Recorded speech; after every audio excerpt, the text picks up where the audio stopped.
Good afternoon, everybody. Welcome back to Dodgy Git Show with me, Dodgy Git. I'm here doing the 121st show, live streaming the Sunak COVID inquiry segment. Yeah, we've done the bit this morning. We did the bit this morning, and we're going to cover this afternoon now. It'll go to till 4:30, hopefully. We'll be doing two segments. Apologise about my kettle. I'm trying to get this started before they come back from their din-dins, you see. They're going off for their dinner, and they'll literally come back, sit down, bam, straight into it. When they go into it, I'll try and finish making me pre-show drink. Sorry to start the show and fucking load of noise. Loads of shit's going on. Loads of shit's going down. Just come out with some statement there, some Conservative Party fucking spokesman or some group that they're trying to figure this fucking Rwanda deal out. And they've just come out with a statement saying it's not fit for purpose. But they've got 5 hours left, so they go back and they discuss it and they talk about it and they think of a fucking plan and they come up with something that's a proper fucking solution. They come out once they've agreed on it and fucking go through it. And tell everybody this is what we're fucking well doing, yeah? Whether you fucking like it or not, really. Anyway, her, what's her name? I always forget Her Honour. Her Honour will be back any moment now, and she'll suddenly appear. Fucking everybody will sit down, and then they'll go straight into the questioning, yeah? I'll transition you over, and then I'll bugger off for a bit. Now my kettle's simmering downstairs, getting to the boil. It's a bit quieter, isn't it, eh? Yeah, I think noisiest kettle in the fucking world, I think I've got. Yeah, I'll fucking crawl over there and fucking see what I can do again. Yeah, always good fun to remember, yeah. Yeah, hope you're well. Hope you've had a good day. Thanks for joining me. How did you find me? Because I haven't half bloody been sort of pushed down the fucking list, yeah? Just been dunk, dunk, dunk, dunk, dunk, dunk. You put in fucking COVID inquiry or fucking Sunak or anything, try and fucking find me. I'll be at the bottom of the fucking list, I'm sure. Right at the bottom. Fucking somewhere. I'll be somewhere fucking inconspicuous where nobody wants to see me. Oh, you see, I'm not sure if it's them or me. Yeah, them or me. Is it them or me? Well, she said come back at 5:02. There must be a queue in the ladies again, eh? Must be a queue in. There's always a queue in the ladies. Why is there always a queue in the ladies? Why don't they make a few more fucking ladies bogs and fucking, you know, little extra space in the building, yeah? Do a 60-40 split for the men and that, innit, eh? Men want a shit, they go in, fucking bam, fucking out again, right? Well, some blokes, some bit, why? Yeah, just go and do what you got to do, leave. It's like people go in supermarkets and spend 3 days in there, innit, eh? Look at every single item. And when you come out, you say, did you get what you want? And they go, oh yeah, fuck, I forgot the fucking toilet roll. And you go, oh, fuck. How could you do such a thing, eh? Anyway, hopefully this thing will come back and it won't be doing the fucking stutter rap on me. Alright, we're still live, we're still tickety-boo ticking over there. Burst back in the room, aren't they? Yeah. Burst back in the room, they're all fucking stuffed. Give them an hour, they'll all want to have a kip. Here we go, look. Right, I'm Dodgy Git, this is Dodgy Git Show 221. And we've got Sunak with the COVID inquiry again. Whoop, I'll put myself over there for a second. Whoop, dying. Prime Minister, the reduction go back again. from the 2 metre rule to the 1 metre rule. I'll go back the other side. Very shortly. On the 2nd of June, I'll go make the cup of tea. Thanks very much for joining, everybody. Here we go for the afternoon session. You'll recall. On the Take it from me, please. Okay. The analysis showed that there was a very significant difference between the economic impact of a 1 metre rule and that of a 2nd metre rule. And you and the Treasury made it absolutely plain that if the 2 metre rule continued, many businesses would remain unviable. Yes or no?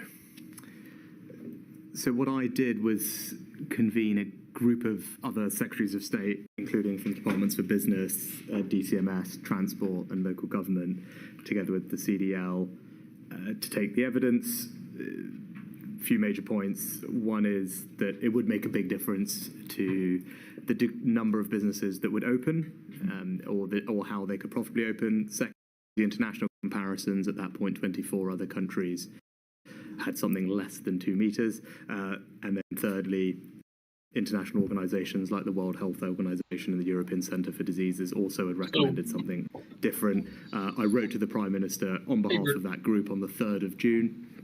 The Prime Minister then convened a review panel involving the Chief Medical Officer, Chief Economist, I think convened by the Cabinet Secretary. I wasn't involved in that process. Sorry, I know I've asked you to speed up inferentially. Please try not to speed up too much. It makes it very hard for this to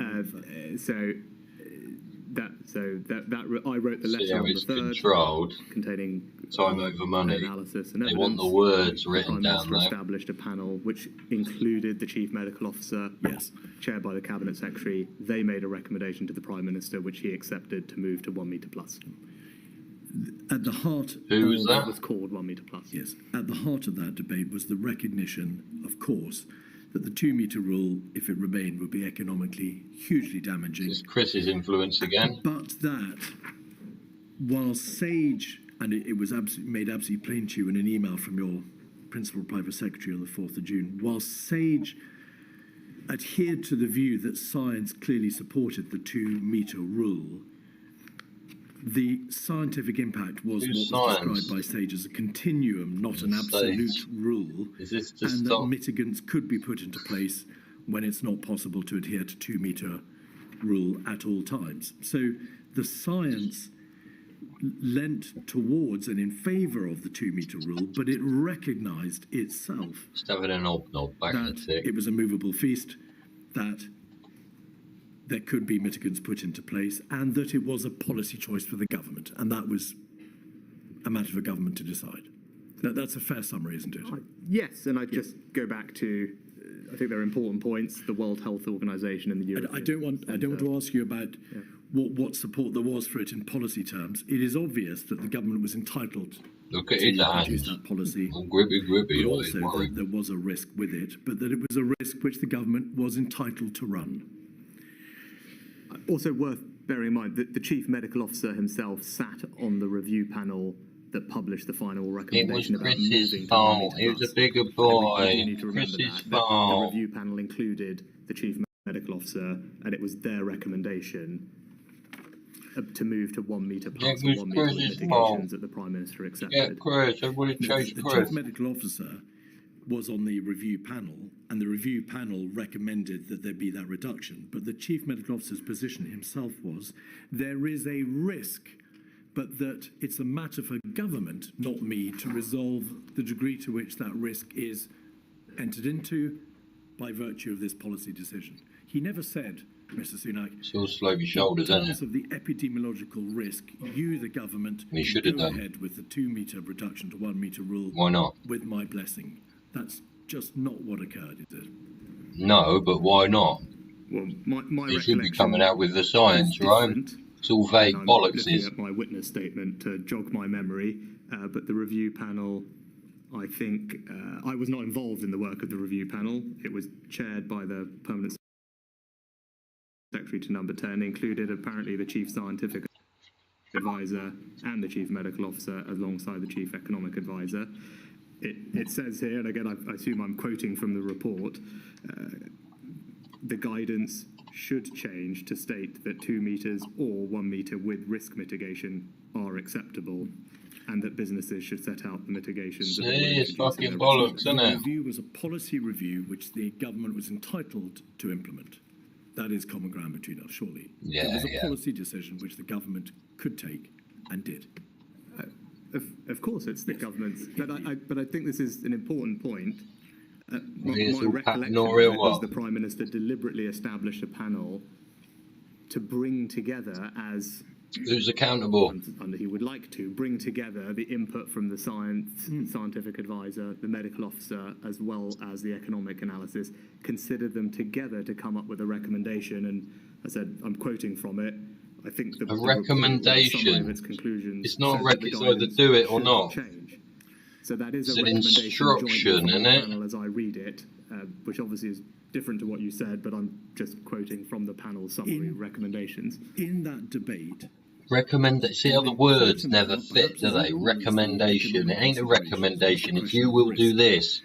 You're the fucking government, you twazzocks. Why are you fucking slowly shouldering everything so fucking much? in particular the COVID-19 meeting Gross. on the 22nd of June, made plain It is gross. that obviously in that decision was a balance between the As in transmission risks probabilities, and the like economic due consequences diligence, of not right? doing it. And COVID-S, Oh, fucking which- hobnob, get stuck in which your you were, fucking of teeth. course, Right?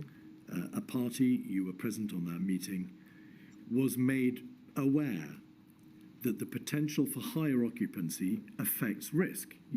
It's an obvious point. The question of transmission and risk was something that had to be debated, and it was resolved in favour of the economic opening up. Do you agree?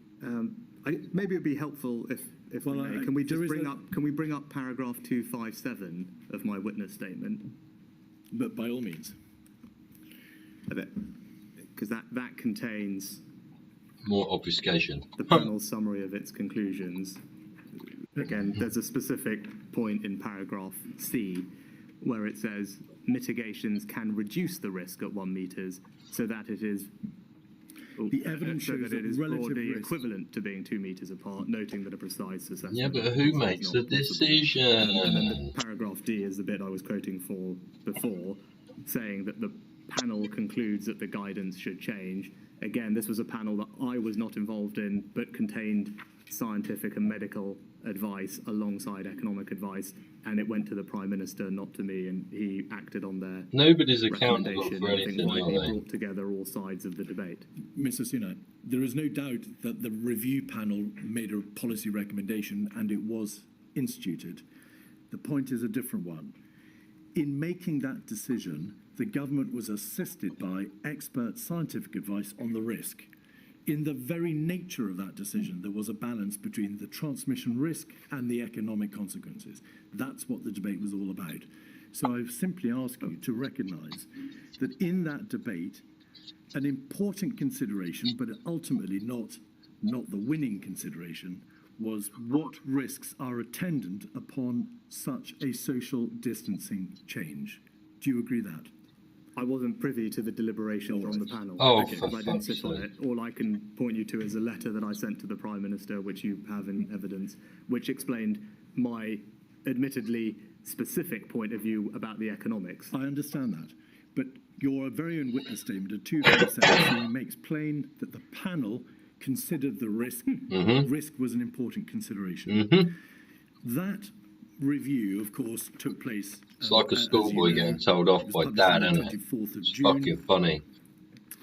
On the 8th of July, You're only dad will hit him round the head when he gets home. You stupid boy.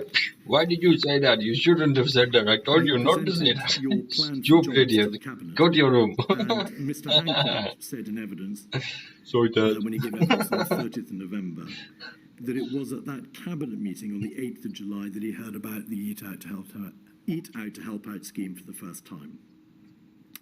The scheme was announced, you'll recall, It's a on the complete Sunday, contradiction to stay in and as part of the save plan for lives. jobs. Go out Given and help. Stay in and help.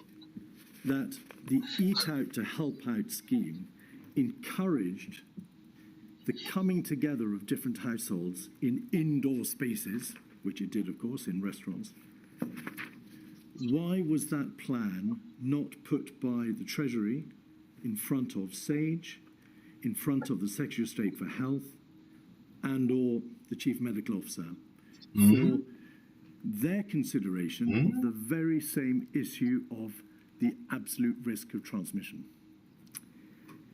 So the first thing to say is, Don't know. why do Eat Out to Help Out at all? No, please. There is a method to my madness. I'm asking you why, in light of the obvious issue of risk of transmission inherent in any scheme that encouraged households to come together, did the Treasury not consult with SAGE, the CMO, the Secretary of State for Health, or anybody else outside number 10? Because Eat Out to Help Out had been designed specifically in the context of the safe lifting of MPIs that had already been signed off, as we talked about before, as part of the May plan, which had reopened hospitality, indoor hospitality. That had already been part of the approved May plan. Eat Out to Help Out only operated within that context, and indeed there were a significant range of other MPIs that were in place, including social distancing, COVID secure guidance, table service, contactless ordering, one-way systems, all of which had been put in place. But the overall reopening of indoor hospitality had already been implemented, and as we discussed before, modelled all the rest of it and involved scientists in that. And Eat Out to Help Out was designed to operate within that context of the safe lifting of MPIs. It didn't do anything further than that. This was a micro policy to make sure that that capacity, which the scientists had already said was part of an overall package which could be safely delivered, was actually used. And it was done very much in that context. And in the same way that other economic decisions like a VAT cut for hospitality or a stamp duty cut or indeed furlough or anything else or grants for the hospitality industry wouldn't ordinarily be cleared with medical advisors, nor was this, because we had already made the collective decision to reopen indoor hospitality, and this was a policy that sat within and beneath that. In addition to the obvious economic policy, which was to encourage consumption in the hospitality sector, to encourage inject money into the economy, use, restaurants, and to preserve the jobs of women and the lower paid and individuals from minority ethnic backgrounds in the hospitality sector. And everybody else, like middle-aged white guys that wash dishes and something like that, yeah. With a meritorious consideration in mind. Yeah, chefs, taxi drivers. But it was also part KPs, of that, waiters, to waitresses, address what you had called establishment hospitality owners, runners, the fact renters. that data showed that our country was far and away the least likely to get back to normal. Why? And to promote what you've described in your fucking resilient fucking country in the world, I mean. Counter narrative. You wanted to bring about a change in behaviour, to encourage people, more people than had previously gone to restaurants the previous year, to encourage people to come together. That was part of the policy objective, was it not? Right. I think as you're describing it, they're one and the same. My primary concern was protecting millions of jobs of particularly vulnerable people. Of course it was, Harmy. Of course it was, Harmy. All the data, all the evidence, all the polling, all the input from those companies suggested that unless we did something, everything Chris said, many of those jobs would have been at risk with devastating consequences for those people said Chris, and their families. Said Chris. And that's why independent think tanks had recommended doing something like this. Indeed, other countries had done something like this because everyone was grappling with the same issue of how to ensure that those jobs are safeguarded because people return. And that was the primary driver for what we were doing. And all that material, Mrs. Sunak, internationally, the material from industry bodies and the like, all referred to the balance inherent in any scheme to encourage households to come together in greater numbers. The issue of risk of transmission, putting aside its obvious economic advantage and putting aside the obviously good policy reasons for encouraging restaurant use in the context of restaurants which were already COVID safe, there was no getting away from the fact that an issue for you in the Treasury was, will it nevertheless have an impact on transmission? It's the elephant in the room. It couldn't be avoided, could it? Well, no, because you made the point in your remarks. It was about COVID secure openings. Indoor hospitality had been opened as part of the May roadmap, and not opened in a casual or wanton way. It had been opened with a significant set of restrictions, including social distancing, which limited and reduced significantly the typical occupancy of a restaurant, with one-way systems, with signage, with screens, with shift work, with contactless payments. Indeed, there was 55 pages of government guidance for the hospitality industry, supplemented by 100 pages of guidance from their trade association, UK Hospitality, including the need for individual risk assessments at an individual restaurant level. So there was an extraordinary amount of work that had gone into the safe reopening of hospitality in a way that it was not previously, right? And it was an entirely different set of hospitality. And within that context, this policy was designed to ensure that the capacity that was available, that had been deemed to be safe, would actually be used in order to safeguard the jobs of some vulnerable people. Really? The minutes of the meeting of Covid-S, which you attended on the 22nd of June, make clear that Professor Sir Chris Whitty, in the context, you'll recall, of the debate about the reduction from 2 metres to 1 metre rule, said the most risky areas of the package were indoor hospitality and the prospect of reopening schools in September. So there was a clear flag, of course there was a flag, to the issue of transmission in the context of indoor hospitality. Why did the Treasury not raise expressly the scheme for Eat Out to Help Out in the Covid-S meeting of the 16th of July, the Covid-S meeting of the 22nd of July, the Covid-S meeting of the 6th of August, all of which were concerned with transmission risk, August planning, self-isolation periods, schools, scenarios, September return dates, but nothing about Eat Out to Help Out. Why was that? But I think that exactly illustrates my point, because I think what people have missed in this conversation is that there was almost a month between the announcement of Eat Out to Help Out and its commencement. A month for people to raise concerns that they may have had. And actually, it's precisely in those 3 meetings that you mentioned. Covid-S on the 16th of July, the Chief Medical Officer in the minutes talked about 2 significant risk moments, schools and winter. He did not mention Eat Out to Help Out. On the 22nd of July, if I could just finish because it's important, on the 22nd of July, the agenda item is August planning. And again, it was not raised by the Chief Scientific Advisor or Chief Medical Officer. On the 6th of August, the Covid-S meeting that you acknowledged, again, the minutes show that returning to schools was the single riskiest element of the government's plan.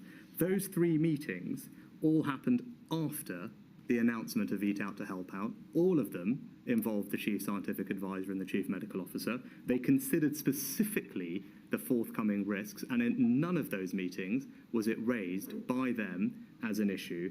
Indeed, the PPS to the Prime Minister has also been specific in his evidence to this inquiry that he doesn't recall none of them did it. Made to them to revisit the policy. It's the field gate again, isn't it? Somebody, everybody, anybody, and nobody. There was almost a month between announcement and commencement. I've outlined my reasons for why we implemented the policy and why we thought it was the right thing to do. Yeah, but the sheep still got out, mate. To safeguard those jobs in the context of the safe reopening in the village hall. Agreed. But at none of those moments, there's a bullock gone swimming. There was plenty of opportunity he's in the school either with me or with the Prime Minister.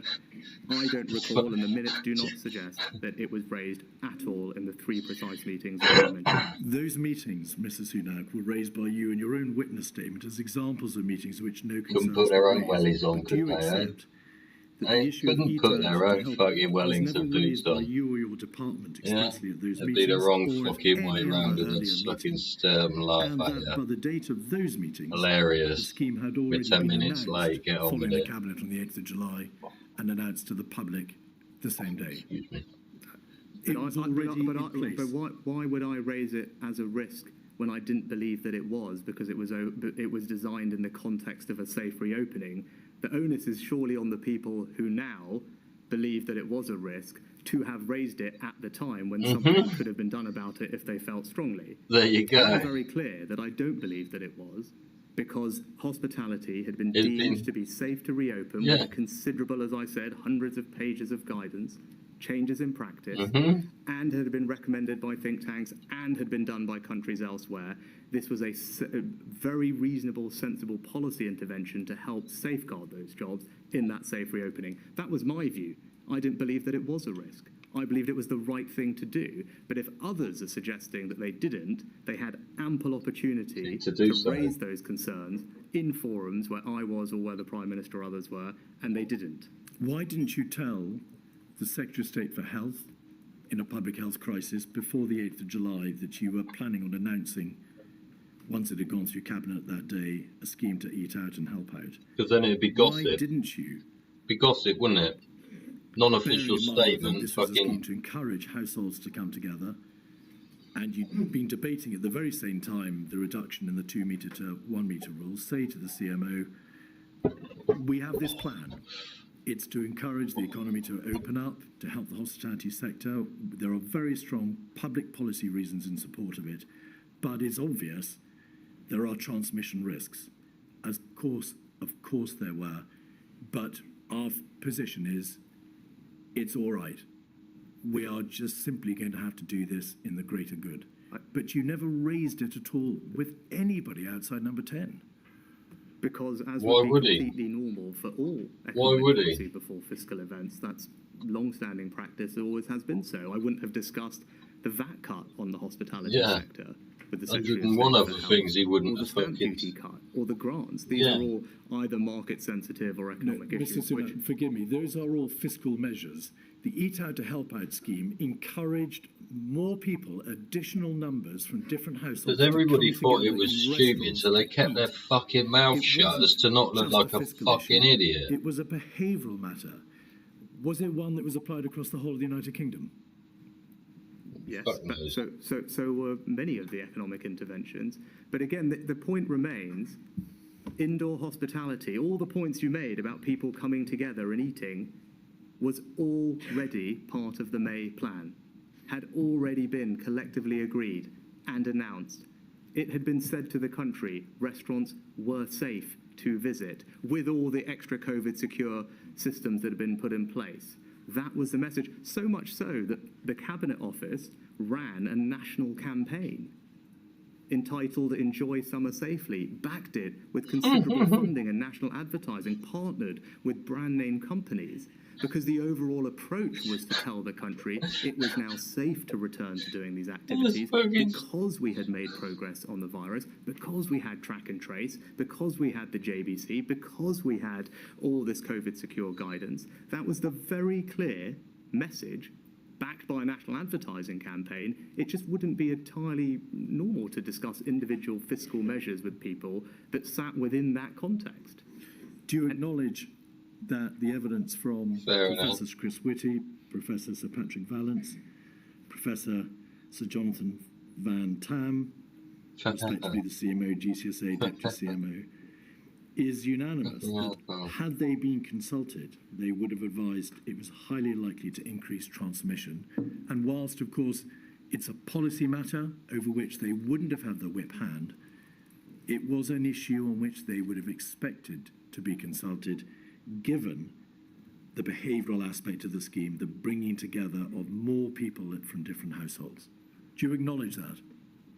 But they've not said that to me. I've not seen that. And as I said, they had ample opportunity. Nobody's raised fuck all, have they? Between the announcement of the scheme and its implementation, none of them chose to do so in any fora that they were in. And I think all of them have said on the record, as the evidence also conclusively demonstrates, that this was in way, no shape or form responsible for a second wave, which was predicted by the CMO and CSA as early as my first conversation with them in March, and happened in every other country in Europe. That is a different issue with respect, and we're going to address that in a moment. The scheme itself, was it brought to the attention of the devolved administrations? Did you ask for their input or consult with them in any way before the scheme was imposed and introduced in the other four nations, the other three nations? Again, that wouldn't have been ordinary policy. It wasn't on things like the furlough scheme or other support that we did. These are competencies of the UK government are competencies of the UK government, and they are announced in the normal way. Now, on the question of impact, it is absolutely right that you make plain that whilst there is some slim evidence to suggest that there was a correlation between the take-up of the scheme and new cases of COVID, there is other evidence, primarily in fact a paper prepared by HMRC, to suggest that there was no correlation. Some local authorities with very high Eat Out to Help Out take-up had relatively low levels of new COVID cases. Some other local authorities with high take-up had higher take-up of the COVID virus. So the evidence doesn't significantly support the Doesn't add up, does proposition it, that eh? there was Don't add up. an Back impact in a tick, on folks. infection rates. Nevertheless, why was the scheme not extended? Because it was always designed to be temporary.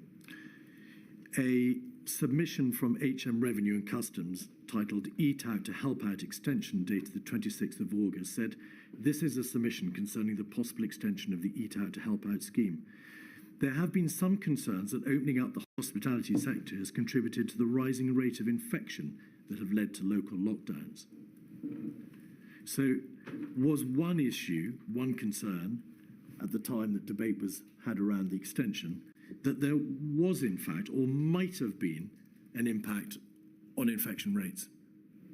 No, the primary motivation was that it was meant to be a temporary intervention, because in order to elicit, and this is standard economic policy, in order to elicit a behavioural response, by definition what you want is for something to be temporary and credibly temporary, because otherwise you don't elicit the behavioural response that you are hoping to achieve. And as a general rule, the Treasury was always wary, as it should be, of temporary things that cost money becoming permanent, because that comes with significant fiscal implications. So the idea was very clearly to have something that was temporary to elicit the behavioural response, and that was always meant to be the case.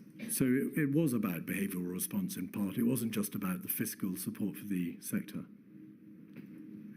You've just said. I mean, that's exactly right, because in order to safeguard the jobs of 2 million people working in the sector, you need people to go and use those businesses. And all the evidence analysis and general view of everyone was that it was unlikely that that was to happen, because people were not likely to return to those old behaviours, and this was designed to help encourage them to do so in a safe way. I mean, that is the explicit purpose of it. You can't safeguard those jobs without people being at the businesses so that they have the money to keep those jobs and employ those people. That's the whole point. One codicil to this, please, Mr. Sunak. Mr. Hancock told this inquiry that he'd received feedback that the scheme was, quote, causing problems in our intervention areas. Sounds like he almost tripped And over there. he What said do you that he reckon? told I reckon he almost tripped HMT over there. about those concerns. And that must have been because from the time that he said it at the end of August, in the context of the debate about whether or not there should be an extension. Are you aware that the Secretary of State for Health, who, by your own word, didn't know in advance of the Cabinet meeting, the 8th of July, of the promulgation of the scheme, expressed concerns latterly to your department about the risk of transmission? No, I'm not sure I have any record of that, but I do know he has said that there has been undue focus on this one item and is evidence to the inquiry. Excuse me? You're suggesting that he said this isn't a matter of some importance? I think he said himself that there's been undue focus on this one item, was his words to the inquiry, and he certainly, I have no recollection of him raising that, nor do I have any record of him doing so with me at the time. Well, it's a matter for my lady, but matters as to whether or not they are of importance this inquiry are for this inquiry. Scientific advice. Fucking snapped him back in his fucking seat, It isn't he? is It's obvious, funny as Mr. fuck. Sunak, that throughout the pandemic, SAGE, which consisted of highly distinguished expert contributors, gave enormous time and energy over hundreds of meetings in the service of the government. Do you agree that? Yes, and I very much I make that same point in my witness statement as well, and I'm grateful to them for everything they did. You say in the article in The Spectator that a lady was planted on SAGE. You said the SAGE people didn't realise for a very long time there was a Treasury person on all their calls. And in the article, you describe how this meant that you were alerted early to the fact that the all-important minutes of SAGE often edited out dissenting voices. New birds turn up, eh? It's difficult to know how much of that is journalistic flourish. But would you accept that everybody who attended SAGE, or the identity of everybody who attended SAGE, was known to SAGE and the Secretariat? Mismanaged Minutemen. Because, of course, they all had to give their identities and their Your minutes have been mismanaged. of the calls that took place. By men? Well, as I said there, it wasn't apparent to me in some conversations with them that they did realise, but I mean, it's almost by the by. The point was there was someone there who was feeding back information which is incredibly helpful, and you've shared some of it before. Not if it's fucking only half the fucking story. Vanessa McDougall, who was a member of your department at that time, was encouraged to attend. In fact, she was the one that missed half the words out. They were all speaking too quickly, I couldn't get it in. Oh, right. With Sir Tom Scholar. Was Sir Tom Scholar the permanent secretary in your department? Yes. Right. In that same article, you also say, for a year, UK government policy in the fate of millions was being decided by half-explained graphs cooked up by outside academics. That wasn't a reference to Sage, was it? Yes. Sorry, where is that? It's page 6. Funny as UK government policy in the fate of millions was being decided by half-explained graphs cooked up by outside academics. Those aren't my words, just so we're clear. Why would they appear in an article with you exclusively devoted to the issue of your performance during the pandemic crisis? That's a question for the journalist, I think, Mr. Keith. Would you funny as fuck. That whilst the science was highly complex and uncertain, and obviously not susceptible to clear outcomes, that the advice given by Sage was, over the entirety of the pandemic, given in good faith and at the upper limits of all their professional abilities? Yes, I make that same point in my witness statement. But having considered this, and there's again some reflections looking back at this time with regard to Sage, I think there are a few things that I've reflected on over time that I probably was less focused on at the time. I think the first one was, and this is the point that I was getting at in the article, Sage's views were presented as a consensus or a single view. I think there was a definite on a graph. Have a graph. An accurate perception of the degree of debate and perhaps lack of consensus within Sage. I think that is how it was. There you go. Sagery chaos. It was presented as a more singular view when in fact there was more debate within Sage about most things. I think secondly, can I ask you to pause there and just ask you about your views on that first point, Mr. Sunak? Okay. Evidence has been given to the effect that indeed the consensus minutes were relatively short, designed to allow people to read them. Evidence has also been given as the extent to which they were read. But dear me. It's obvious that number 10 had officials attend Sage. Mr. Warner attended, and it's obvious that HMT had an official attend as well. In order precisely that the wider range of views could be made clear to their sponsoring departments, number 10 and the HMT. Did that not suffice? You were aware of Sage. I don't think that was the explicit reason that someone was on the calls. They were just there more generally, and I'm making the point that I think just more generally in the policy debates that were being had and in the external communications, I'm not sure the country probably understood that there was less consensus within Sage than was being presented because this was an inherently tricky subject. And on that issue, some evidence has been given to the effect that, of course, Sage responded to commission requests from the government. The government would raise issues with it, to which it responded. And, of course, Sage advised while government decides. That's self-evident. In your reflections, do you think Sage could ever have been put in a position of making specific recommendations, that is to say, giving specific advice on policy outcomes off its own bat? No, I think they're conflating two different things there. The first is, even on the advice, not the specific policy recommendations, even on the scientific advice that they were putting, I think as many of them have now said, that they themselves were deeply divided over the scientific evidence. That's from one of them that was there at the time. I think that was underappreciated.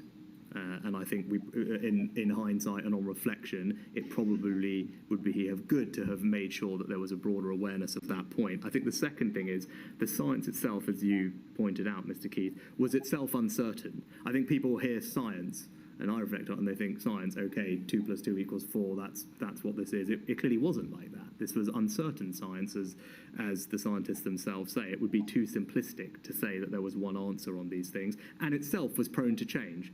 So Sage's advice on asymptomatic transmission, the benefit of face masks or schools, all of that changed over time. So science itself was not certain. It was not singular. There was more debate about it. I'm not sure that nuance was communicated perhaps as much as it should have been, so that people could understand the decisions we were making. It wasn't as simple as crystal clear science view, crystal clear some other view. The science itself had a range of views in it. And again, for simplicity, reaching a consensus is obviously helpful for policymakers, but we can't lose sight of the fact that it was more complex than that. But you always understood that Sage advised while government decided. There was no question of you thinking at any time, these scientists are doing any more than giving advice to the government based on their best knowledge and experience as to what the consequences are of any particular policy decision the government reaches. Sage never said, you, the government, must, on Monday, impose a lockdown. It just didn't work like that. Yeah, it did. Or it's like that, or else, or this may happen, or that may happen. These will be the consequences. Sage's job was to provide advice to the government, but in the sphere that they had competence over, which was public health. Now, there's been a lot of commentary and debate over this point about how much there was don't forget they're focus more on practicing Sage than other aspects of it. I think everyone from Sage has subsequently made it crystal clear that they view policymakers as having to take into account many other considerations in their deliberations. I think they would say that. Chief Scientific Advisors said that. I would agree with that. And they had one very important input into that multifaceted process. Forgive me, if all they were doing was providing advice, why did you say in that Spectator article, if you empower all these independent people, you're screwed? We shouldn't have empowered the scientists in the way we did. What I would refer to is, I think a similar comment was made by the director for the Institute for Government, and he talked giving them too much weight, and him and his money section none. I think that was the point. Right, back in the a sec. debate, Won't be a sec. there was, I'd say, kind of an elevation of Sage in that debate, and I think, again, on reflection, that is something to consider whether that was appropriate, because Sage, as we've discussed and they would themselves would be open about, had a particular focus, but it was only one focus that policymakers had to take into consideration when making decisions. Yet there was no, and I'm sure we'll come on to it later, economic Sage and the like, there wasn't an equivalent or a similar in the public's eyes, something like Sage for other aspects of it, and whether that distorted, in the words of the IFG director, the debate is, I think, open to discussion and deliberation. We will come back to economic Sage in a moment, yes. Sunak. Just before we leave, though, the question of Sage as it was, did you form any view over time as to the process by which the Sage advice was funneled through the Chief Medical Officer and the GCSA to the Prime Minister? It's plain that they gave verbal briefings to the Prime Minister, who may or may not have read the Sage minutes, as to what the import was of the advice that was being given almost twice a week, 3 times a week during the crisis. Did you have a view as to whether that funnel system was working? It's probably not something that I had any great understanding of, the relationship between Sage and the Prime Minister. I said I had, I think, a more granular understanding of what was happening at Sage because, as you pointed out, someone was there able to relay to me where it was relevant, a slight nuance, or where there were debates and disagreements. That was helpful for me when I went into meetings, knowing that there may be more debate within Sage than was necessarily being presented in the summary of their discussion. All right. On the issue of economic Sage, you are aware that the Institute for Government report on the Treasury during COVID from 2023 posited the possibility of a parallel committee to Sage being formed to address socio-economic issues, so that the epidemiological and scientific issues could be fed through the existing Sage. In parallel, analogously, there would be a socio-economic SAGE which would deal with the other countervailing considerations. It could then be brought together with another body or brought together at government level. Did you or your officials ever contemplate the institution of such a committee or take part in a debate as to whether this was a good idea to pursue? It was never something that was raised with me, and I think the evidence that you've heard from the Treasury corporate and the Chief Economic Advisor makes clear that it was never put forward as a formal proposal, nor was an official HMT view ever sought. So that's the evidence that you have from the Treasury. Can I just pause you there? She indeed, and it's Claire Lombardelli from the HMT, she attended a meeting, I think, or a seminar on the 5th of June. One meeting. And a number of options were posited: an economic SAGE, a single model, or something more informal.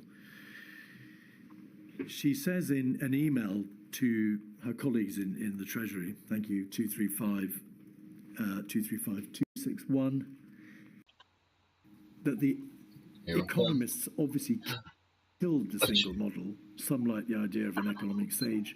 It was agreed that Ben Warner would follow up with me, Valence, Stephen. Ben Warner sat in a corner. What's he doing today? Ian Diamond is the chair of the Office for National Statistics. Stephen Aldridge, is he HMT? I don't know. He was the person that Can't was on top of the remember. memo that you had before. I recollect working with him in a previous role in a different department, and I don't remember working with him at the Treasury, so I can't tell you definitively. But in any event, none of this was raised with you, notwithstanding what must have been your extant contemporaneous concerns about SAGE. No, but this is a different point. This is about. Did you express internally or to others your concerns about the empowerment of scientists during the crisis, Mr. Sunak? In which case, why was there not more consideration given to this alternative model by the Treasury? So I think the question is, there are different, as I understand it. Leading him into everything. Stage, which again, Leading him into everything, isn't he? Do you remember this bit? Do you remember that bit? Oh yeah, I remember during that this period. bit. We should just be clear about that. I don't think he has any recollection of it being raised, nor do his office, nor do I. But I think there are different rationales to why people think an economic SAGE might have been helpful. And it's important to separate them because they're two very different rationales. One is that the modelling expertise, or more generally the expertise, didn't exist inside the Treasury to do the job. But that is something that I don't think is true. I think the Treasury did have the capability to do the analysis that we needed. It improved it over time, but it also engaged extensively with external people and economists, as it should do, to build that advice, use new forms of data. And the second thing is there exist already independent organisations, principally the OBR, but also the Bank of England and others. So HMT is not operating in a vacuum. There are many other independent bodies doing very similar job and doing it at a very high level. So I don't think that reason for an economic SAGE stacks up. I'm happy to elaborate.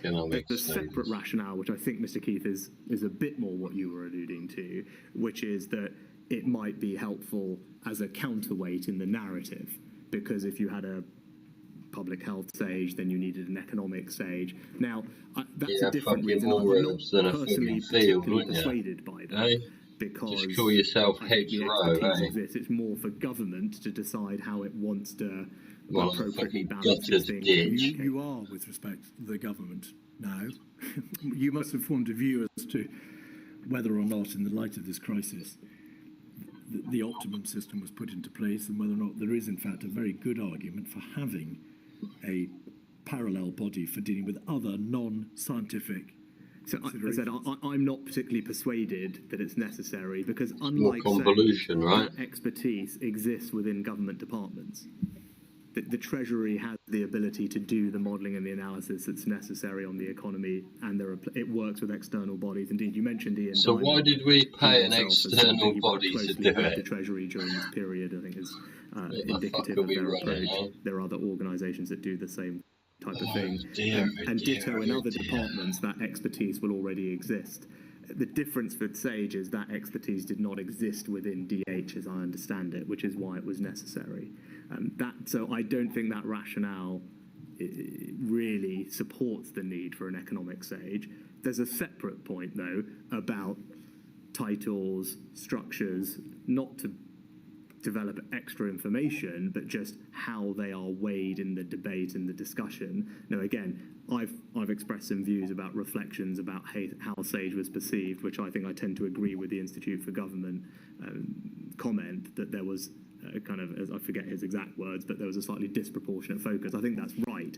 That doesn't necessarily mean you need to create disproportionate focus focus elsewhere. You can just choose to communicate or think about SAGE differently, or the science SAGE. Again, people may have different points of view on that. I think reasonable people could disagree, but my reflections are that it wouldn't necessarily the group's to anything. group's mentality when it gets dragged off by a drama queen making up some shit. Number 10. Yeah? Relayed Fear-mongering, through these bilateral meetings, relayed as part of emails to number 10 in the Cabinet Office. But that advice, of course, was not transparent in the same way that the SAGE advice was. Would you agree? These weren't reflections of an HMT committee, the minutes of which were then condensed and published and made known to the world. Yes, I think that is... Well, actually, it's not quite right, because HMT did publish a considerable amount of information. Of underlying data. But the data, the information, the advice and the analysis... It's one of them shit graphs again, dreamt up by who was it? By HMT was never itself published, was it? I think that is... I mean, that's entirely normal. Fuck knows, might have been in the same I think that's the same position way as for every fucking department, Beano by the way, for all I including fucking know. Department for Health and everything else. Can't read Yes, but of fucking course everything, we are can I? examining this issue in the unique circumstances of the ultimate decision-making process of the Prime Minister ultimate decision-making was forced to process engage with, which is brought to how you to by balance Fuck Up and Cock It. economic, societal, and the many other considerations in a way which would command confidence and bring, of course, the government and the public with it. But again, I think even if the precise advice itself wasn't published, there was considerable information in the public domain put there by HMT alongside all the fiscal events that I did, of which there were many during this period, but also by the government's independent forecast. So you have to remember, for over a decade now, the government has had an independent forecaster, so it doesn't mark its own homework in the OBR. They published extensively on the impacts of all these things, as did the Bank of England, who... You remember marking your own homework, and you have to mark in your work modelling the UK economy than anyone else, and then again you had the IMF, that's the what I OECD, meant. investment I meant that number. So I don't think there was any... I'm so sorry. Could you slow down a little bit? Sorry, I was taking your steer to move along. Sorry, I missed just move along. And so I think my point would be there was considerable information about the economic impacts on the economy in the public domain, not just from HMT, but many other independent expert bodies. At what point? So even if this specific advice on a micro point wasn't published, there was a lot of evidence out there. Look, is it possible that HMT could have published even more? I don't know. Or perhaps. Is it? You bemoan in the article in The Spectator the absence of cost-benefit calculations. You say a basic requirement for pretty much every public health intervention, but this was never made. What did you mean by that? I think I'm just agreeing with something that one of the epidemiologists has subsequently said, that the cost benefit in a precise way wasn't done. I think you talked about it, Mr. Keith, in our early conversation about March, where it just was happening very quickly. I mentioned Quayle analysis before. You told me not to mention it, but that would be an example of a cost-benefit analysis that has been used in other aspects of healthcare, and indeed independent academics used it to evaluate the benefits and costs of the first lockdown. That was the broader point I was making. There was, it appears from the evidence of Claire Lombardelli, at the beginning of the pandemic, no pre-existing model of how a pandemic would affect the economy. There was no material showing what the estimated costs would be likely to be, of course. But during the course of the pandemic, did you instruct the Treasury to start preparing cost-benefit calculations on account of your view that those sorts of analyses were simply not there? I think that would be more a function for the Cabinet Office and the task force, and that's exactly what you would expect the task force to, over time, be able to do. which is to synthesize the different things from different areas and try and bring them together. So that's really what the task force over time was able to do a better job at. Mr. Sunak, the HMT is a wizard in the field of fiscal and economic matters and cost-benefit analyses.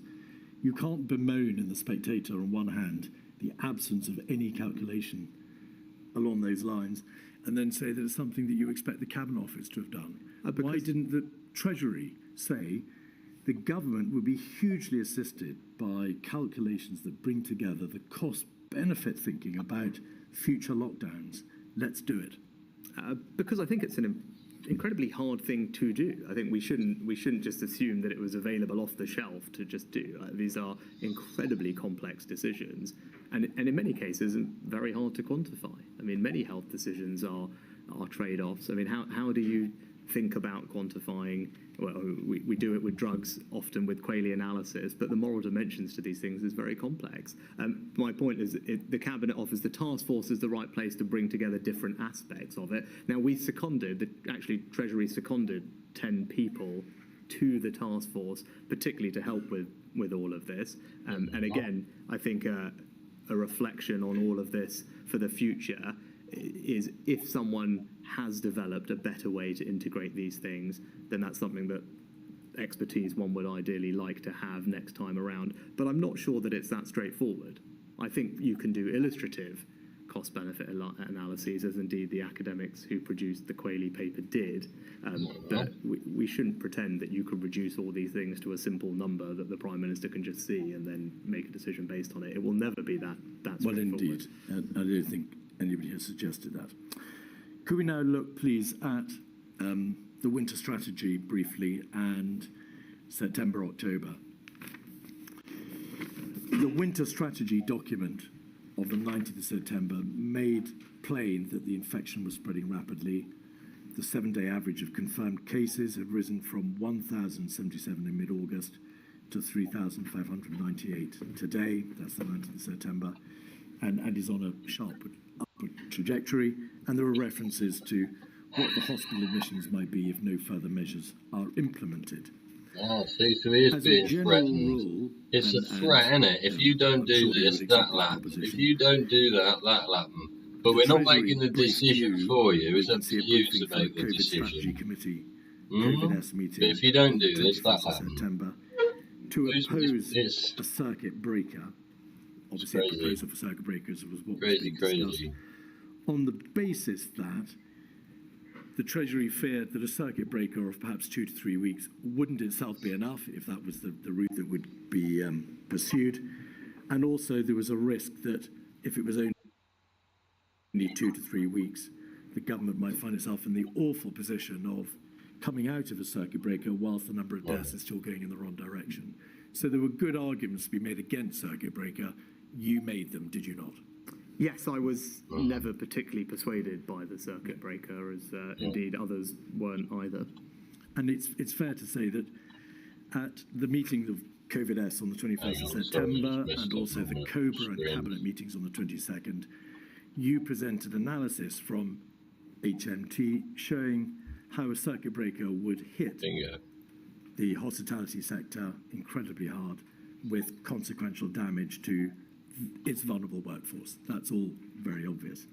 In the course of Professor Sir Chris Whitty's oral evidence, he said this in response to a question: had there perhaps been a circuit breaker in September and perhaps a tier-level system introduced earlier and had time to work over a longer period of time, would there remain the possibility that the second lockdown might not have been necessary? He said yes, or might have not been as long. And he says, I think most people would say that's the case. So that we're absolutely clear, there was nothing wrong with opposing a circuit breaker. The government was in a very, very difficult position, and the arguments were extremely finely balanced between damage to the economy and the public health considerations in terms of rising And infection. threat, wasn't Was that it? obvious? Threat of fucking up. Yes, it was Catastrophically. obviously a finely balanced decision. Of Indeed, course the, it was. The CSA and the CMO used that Sure. phrase, I think, at a press conference at the time. They And did. it was also the case that SAGE themselves said that the evidence base on which to judge the effectiveness and harms associated with different interventions was weak at that moment in time, and that policymakers Was that would Chris have to Whitty consider again? a whole range of impacts alongside the epidemiological impacts. So that was the context of the discussion at the time, even from the medical and scientific advisors and the kinds of things that they were saying. Indeed, Do you believe the the deputy fucking chief word they're medical officer as saying? late as Do the end of October, you about the believe 20th him? of October, Do you reckon he's himself in a chatting press conference fuckloads of said pony? that You he chatting didn't think a fucking national pony? firebreak was the right policy, and that was a month after Hey, Rishi? the You chatting deliberations fucking that we were shite, talking mate? about at the end of September. He was all There was a fucking meeting on the opinionated 20th bollocks. September in Downing Street or Chequers. Opinionated fucking bullshit I again. can't recall where the Prime Minister He said, met she said, they with, said, and then I you'll fucking recall, ignored it because anyway you were because I there, didn't like the fucking drawing. Professors It was shit Edmonds in the and wrong McLean colour. and Professor Gupta, Professor Hennigan and Anders Tegnell of Sweden. Fucking crop load of pony fucking poo in it, eh? Did you reflect upon why that meeting was being called, given the government's stated position that it would follow the science, by which it Follow the presumably meant its own science. chief medical officer, and Even if it's off the governmental chief fucking side scientific of the advisor? cliff with a load of living. Michael wasn't responsible for organising the meeting. There we so go, yeah. You have to, I guess, I whoever didn't organised put it on the calendar, person to somebody ask. else filled it in on Did you the express calendar. views in the I just meeting got an in support invite. of Professor Hennigan and Professor Gupta's stated position, Gupta, which was hello, Mr. Gupta, essentially what are you doing? that there was no Mr. Gupta, hello, requirement for there to be a what do you lockdown, like? and that What in do the you general like? scheme of What do you things, a like that lockdown one? would be an overreaction, massively damaging. What's that and thing with the wiggling head in epidemiologically India anyway? I don't know not what that is. required. Oh, I don't have any yes, strong yes, recollections thank of the you. meeting. It was a Prime Minister What wanted is to all hear that? from a range of I get it. different scientists and get their views. Some domestic and one from Sweden, as you mentioned. You must have asked yourself, in a particularly intense time, why am I attending this meeting to hear the views of scientists who are outside Funny as the fuck. range of, or I suppose the consensus range of evidential advice that was being received from SAGE? It didn't strike me as odd, and I think entirely reasonable for the Prime Minister Well, to seek should we diversity start of looking at opinion the as he's fucking coming to window? make decisions. Hey, A question for Richie, him, tell him really so more than much me. I time was and invited start to a fucking looking meeting. in the window. I went to a meeting, but I don't Could lick think the there's phone, anything but it's wrong filthy. with hearing from a range of people. I think I that's didn't- a healthy process, and if some Lick the people black mirror, lick your black mirror, lick your black in mirror behavioural today. psychology about Psychology? people getting into groupthink, and the Prime Minister, if he Well, wants to get think out of irresponsibility consensus on views, again, account of inherently fucking there's group nothing shit wrong team with that, I don't think. bollocks. Or the fact that they've Isn't done Isn't the it? UK. Oh yeah, fucking Mr. team Sunak, did it. so that Oh, we don't have really? unnecessary hair Which run, one of those I'm hanging not there? suggesting that it was wrong to seek that It advice. is. I'm merely asking you whether or not you wondered why you had been asked to attend alongside that scientific advice from the range, the spectrum. Because they like me being now, I bought stuff at From the which fucking it vending derived. machine. You didn't think about it. No. All right. The tier system. I always put £1 in the coffee machine and then let the next We can deal people with get this very them. briefly because it is obvious that there were a number of meetings in front of Shit. COVID-S to consider the recommendation from the COVID task force that there be a tier system. You discussed on the 8th of October with the Prime Minister directly the health and economic arguments. And then following that day, I think perhaps that night or the next day, the Cabinet Secretary briefed officials that you and the Prime Minister had agreed that the government would seek to negotiate the restrictions which were a necessary part of the tier process. Mr. Hancock has said in evidence that Prick. he knew at the time of the God, fucking hang it. announcement of the tiered system on the 12th of October that Where is he? it wouldn't work.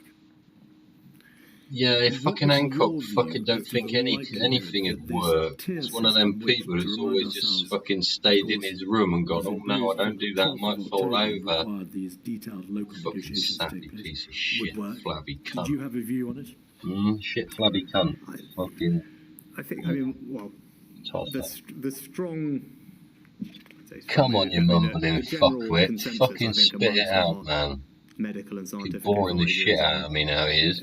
going into Fucking the sat autumn here was nodding that off. a local approach was the right approach. You know when you get can nodding see that dog in the from listening to Sage somebody minutes fucking bore the consistently from crap end of out of you? June. Yeah, they talk about an Fucking emphasis on like that local now, it's control. taught, isn't it? Hey, I wait remember now. the chief medical officer in cabinet, either at the beginning of October or end of September, making the point that actually the UK's national outbreak in the first wave had been an exception to the pattern across Europe, where Italy and Spain in particular had seen more localised outbreaks. And I think he said in the minutes it's recorded that it's possible the second wave will be localised.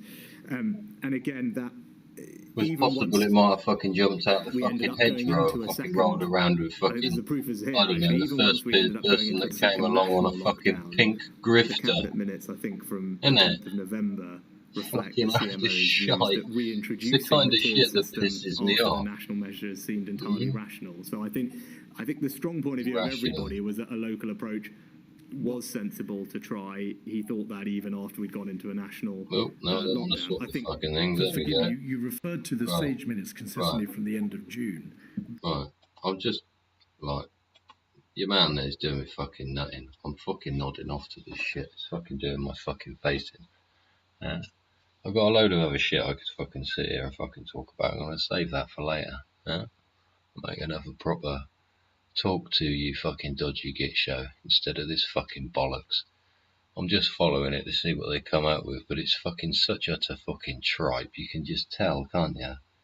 It's all woolly and fluffy and, oh, well, we tried. Oh, well, I turned up Monday to Friday and, oh, well, they didn't say so, so I didn't say so either because it's not my job and I was keeping my head down, so I wouldn't want to get my head above the parapet even though I could see it coming. It's weird. It's weird.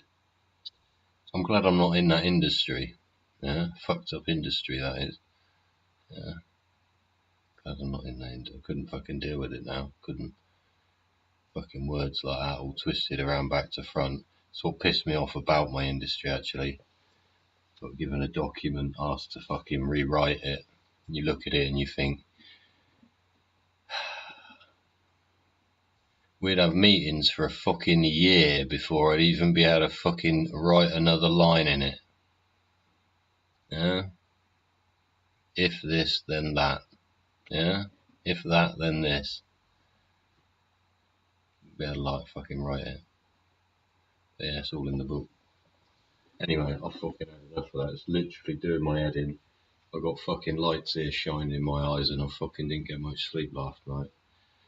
My back's fucking killing me sat here as well, so I'm gonna pop off. We've had an hour and 7 minutes. You've seen what Sunak's fucking chatting shit about. Today is fucking hot for the news, yeah? You got about 4 hours left until, 7 o'clock, but 4 hours until a statement is read out by the Conservative member representative, yeah, about Rwanda. 7 o'clock tonight. It's the same time as fucking Farage comes back to GB News. So you might want to fucking check that out, because that'll probably be controversial as well. Yeah. We're going to talk about homelessness, the Yemen Sea, home education, men's clubs, Rwanda, fucking Keir the useless cunt, and fucking a few other fucking things later on if you want to come and join me. If you do, click the bell, that will get you subscribed for free. Yeah, and when I make the next show live, you can be notified. And then you come and join us and chat shit in the comments or the chat room. Yeah? Until then, and before I fucking faint, yeah, I say I'm Dodgy Git. This is Dodgy Git Show 121. I'm sharing my love with you, so you've got some some love in your heart to share with the people around you. Yeah, don't forget to share the love, and I'll see you again next time, everybody.